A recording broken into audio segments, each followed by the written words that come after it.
नमस्कार. आज आपण एका अत्यंत महत्त्वाच्या आणि रोजच्या जगण्याशी निगडीत विषयावर चर्चा करणार आहोत. भारताची वाहतूक व्यवस्था आता खूप वेगाने आधुनिक होत आहे आणि त्यातलाच एक मोठा बदल म्हणजे डिजिटल ई-चलाण. हे सगळं कसं काम करतं आणि आपण या डिजिटल रस्त्यांवर सुरक्षित कशी वाटचाल करू शकतो, हे आपण आजच्या या विश्लेषणात अगदी सोप्या भाषेत समजून घेणार आहोत. चला तर मग सुरू करूया. तर आजच्या या विश्लेषणाची थोडक्यात रूपरेषा पाहूया. आपण प्रामुख्याने 4 गोष्टींवर लक्ष केंद्रित करणार आहोत. एक म्हणजे हा डिजिटल बदल नक्की काय आहे, दुसरा मुद्दा म्हणजे ऑनलाईन दंड कसा तपासायचा आणि भरायचा, तिसरा आणि महत्त्वाचा मुद्दा म्हणजे या दंडांचा आर्थिक फटका किती बसू शकतो, आणि शेवटी या सगळ्या दंडांपासून कायमचं दूर कसं राहायचं. एकदम सोपं आहे, चला पुढे जाऊया. आपला पहिला टप्पा आहे डिजिटल बदल, म्हणजेच वाहतूक अंमलबजावणीचे आधुनिकीकरण. जुन्या कागदी पावत्यांपासून ते आताच्या स्मार्ट डिजिटल प्रणालीपर्यंतचा हा प्रवास नक्की कसा झालाय ते पाहूया. आता सर्वात आधी हा प्रश्न पडतो की हे ई-चलान प्रकरण नक्की आहे तरी काय. अगदी सोप्या शब्दांत सांगायचं तर जेव्हा रस्त्यावरील एखादा नियम मोडला जातो तेव्हा ट्रॅफिक पोलिसांकडे असलेल्या छोट्या स्वायपिंग मशीनद्वारे जो दंड अगदी काही सेकंदात जनरेट होतो त्याला ई-चलान म्हणतात. म्हणजे बघा, पूर्वीसारखा वेळ आता लागत नाही, सगळं कसं अगदी एका क्लिकवर आणि त्वरित होतं.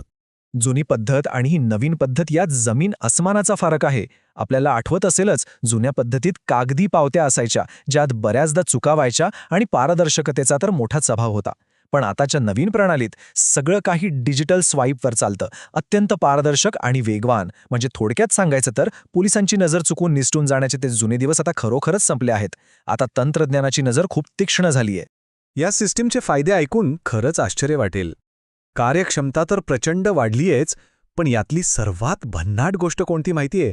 जर कोणी आपल्या गाडीचा नियम मोडला आणि आपण तिथे नसू, तरीही त्या कारवाईची थेट पावती आपल्याला SMS किंवा व्हॉट्सॲपवर लगेच मिळते. शिवाय यात मानवी हस्तक्षेपाअभावी चुकांचं प्रमाण जवळजवळ 0 झाले आहे आणि सगळ्या प्रक्रियेत एक प्रकारची निष्पक्षता आली आहे. आता वळूयात दुसऱ्या भागाकडे, नॅव्हिगेशन आणि तडजोड, म्हणजेच ऑनलाईन दंड भरणे. जर कधी दुर्दैवाने असा दंड बसलाच तर तो कसा हाताळायचा याची अगदी सोपी पद्धत आपण आता पाहणार आहोत. सरकारी वेबसाईटवर आपला दंड कसा तपासायचा हे आपण टप्प्याटप्प्याने बघूया. घाबरायचं काहीच कारण नाही, हे खूप सोपं आहे. सर्वात आधी परिवहन.gov.in या वेबसाईटवर जायचं. तिथे ऑनलाईन सर्व्हिसेस या पर्यायात जाऊन ई-चलान निवडायचं. त्यानंतर गेट चलान डिटेल्सवर क्लिक केलं की तिथे आपला चलान नंबर, गाडीचा नंबर किंवा ड्रायव्हिंग लायसन्स नंबर टाकायचा. शेवटी तो कॅप्चा कोड टाकला आणि गेट डिटेलवर क्लिक केलं की आपल्यासमोर सगळी माहिती हजर. आता पुढे काय, तर स्क्रीनवर आपल्या प्रलंबित दंडाची माहिती दिसेल. ती एकदा नीट तपासून घ्यायची. सगळं बरोबर असेल तर ऑनलाईन पेमेंटचा पर्याय निवडायचा. आणि हो, इथे आपल्याला हवे ते पर्याय मिळतात. Credit card, debit card, net banking किंवा आताचा सर्वांचा लाडका UPI. काही मिनिटांतच आपला दंड भरून मोकळं होता येतं. पण तरीही काही जणांना ऑनलाईनच्या भानगडीत पडायचं नसतं. त्यांना प्रत्यक्ष जाऊन काम करायला आवडतं. त्यांच्यासाठी सोय आहेच. आपण जवळच्या ट्रॅफिक पोलीस स्टेशनमध्ये किंवा त्यांनी नेमून दिलेल्या पेमेंट केंद्रावर जाऊन प्रत्यक्ष म्हणजे ऑफलाईन पद्धतीनेही हा दंड नक्कीच भरू शकतो. चला, आता आपण जरा एका गंभीर आणि महत्त्वाच्या विषयाकडे वळूया. उल्लंघनाचा खर्च. 2025 मधील आर्थिक दंड. रोजच्या घाईगडबडीत होणाऱ्या चुकांचा आपल्या खिशाला किती मोठा फटका बसू शकतो ते आता पाहूया. आणि हे अतिशय उत्तमरित्या स्पष्ट करतं की साध्या वाटणाऱ्या चुका किती महागात पडू शकतात.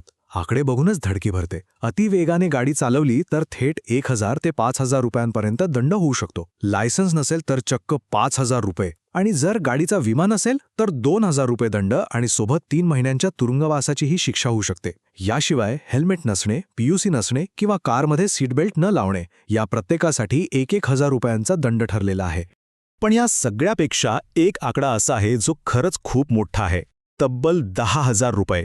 होय, 10,000 रुपये दंड आणि 6 महिन्यांपर्यंतचा तुरुंगवास. ही कडक शिक्षा आहे मद्यपान करून वाहन चालवल्यास. यावरून आपल्याला एक गोष्ट नक्कीच समजते की नियम पाळणे हा फक्त कायद्याचा भाग नाहीये, तर आपले कष्टाचे पैसे आणि स्वतःचा जीव वाचवण्याचा तो एक अत्यंत महत्त्वाचा मार्ग आहे.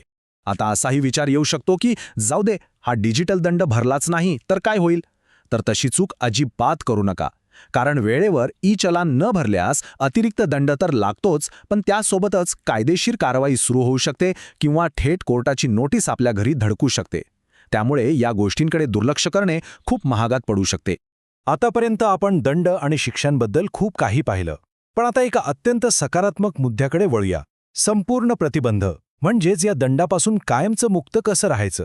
या सिस्टमच्या जाळ्यात अडकायचंच नसेल तर काय करायचं? दंडापासून वाचण्याचे हे साधे सोपे उपाय केवळ नियम नाहीत, तर आपली सुरक्षितता आणि आपले पैसे वाचवण्याच्या ट्रिक्स आहेत. असं समजा, नेहमी हेल्मेट आणि सीट बेल्ट सारखी सुरक्षा साधने वापरा. गाडीची सगळी कागदपत्रे कायम सोबत ठेवा, मग ती मूळ स्वरूपात असोत किंवा डिजिटल स्वरूपात. ट्रॅफिक सिग्नलचा आदर करा. अतिवेग आणि क्षमतेपेक्षा जास्त ओझे नेणे टाळा. दारू पिऊन कधी गाडी चालवू नका आणि नेहमी योग्य ठिकाणीच पार्किंग करा. ह्या साध्या सवयी लावून घेतल्या की कसलाही दंड भरण्याची वेळ आपल्यावर कधीच येणार नाही. या सगळ्या चर्चेच्या शेवटी एक खूप महत्त्वाचा विचार करून पहा. आजकालचे हे स्मार्ट कॅमेरे आणि डिजिटल सिस्टम आपल्या प्रत्येक हालचालीचा अचूक मागोवा घेत आहेत. अशावेळी तंत्रज्ञानाला चकवा देण्याचे निरर्थक प्रयत्न करण्यापेक्षा सुरक्षित ड्रायव्हिंग हाच रस्त्यावरील एकमेव खरा आणि सोपा मार्ग उरला नाही का? नक्कीच विचार करा. आजच्या या माहितीपूर्ण विश्लेषणात सहभागी झाल्याबद्दल खूप खूप धन्यवाद. नेहमी सुरक्षित रहा आणि तुमचा प्रवास सुखकर हो.